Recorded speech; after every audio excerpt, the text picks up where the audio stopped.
Watu hapa Imenti, mimi nataka niwaulize, mnataka tuendelee na hii kazi ama mnataka tuletewe fitina na mambo ya upuzi? Tuendelee, tusomeshe watoto, nipange walimu zaidi, niongeze pesa ya funding, nitoe makatel kwa mambo ya biashara ya wakulima, nifukuze wakora wote. Wangapi wanasema kazi iendelee? Kazi iendelee. Munasema kazi iendelee. Munasema kazi iendelee. Wangapi wanasema kazi iendelee? Jameni, kazi iendelee. Si namna hiyo? Na mimi nawaambia, mimi nimeungana na hawa viongozi wote. Hapa Meru kulikuwa na kizungumkuti, lakini kwa mapenzi ya Mungu mahakama imefanya mambo. Sasa tuko na gavana mpya hapa. Ndio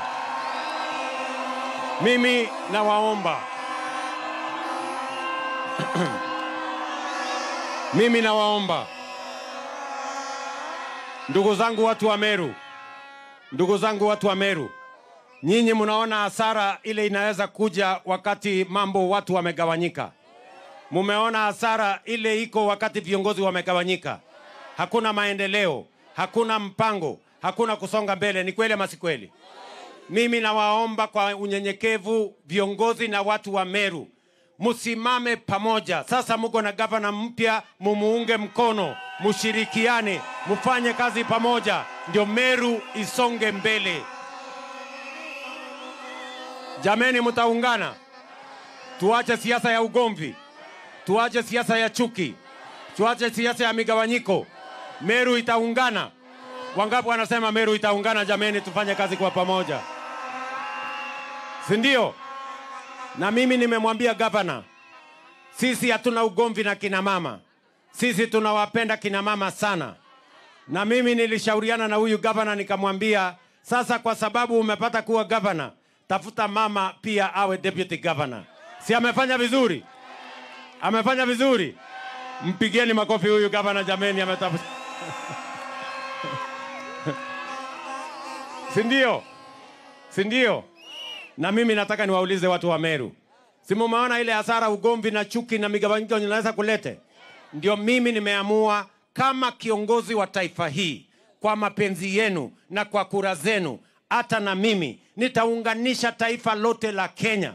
Niunganishe wa Kenya wote, wa dini zote, wa kabila zote, kutoka kaunti zote, ndio kwa sababu tuweze kupanga mambo ya maendeleo ya taifa letu kwa pamoja.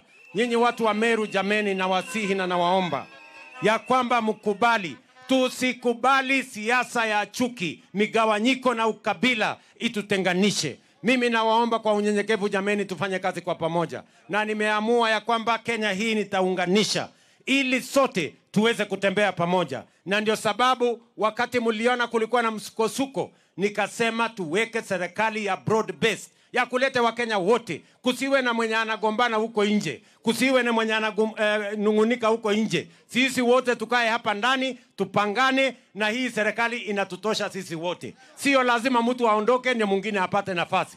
Nafasi iko ya kutosha, sisi wote tukae hapa ndani. Nyinyi watu wa Meru mnasema tuunganishe Kenya ama tutenganishe jameni? Tuunganishe. Hebu nisikie nione wale wanasema tuunganishe taifa letu la Kenya.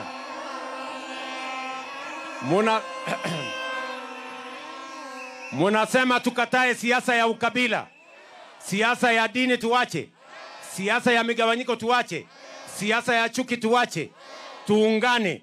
Hiyo ndio mapenzi ya Mungu, kwa sababu umoja ni nguvu, kutengana ni udhaifu. Na ndio sababu hiyo mimi nasema tuungane pamoja. Na mimi nataka niwashukuru nyinyi watu wa Meru, mnatuonyesha by example kwamba hata na nyinyi mmekubali kuungana, ndio Meru ipige hatua ya kwenda mbele. Tumekubaliana jameni? Nasema tutembee pamoja, niendelee na hii kazi, niwapangie maneno, ndio Kenya iweze kusonga mbele. Watu wa ukabila tuwaache nyuma, wachuki tuwaache nyuma, wale wa migawanyiko tuwaache nyuma. Mimi hapa sasa niko na muungwana anaitwa Professor Kithure Kindiki, Deputy President wa Republic of Kenya. La, Kwene oi! Kwene oi! Meru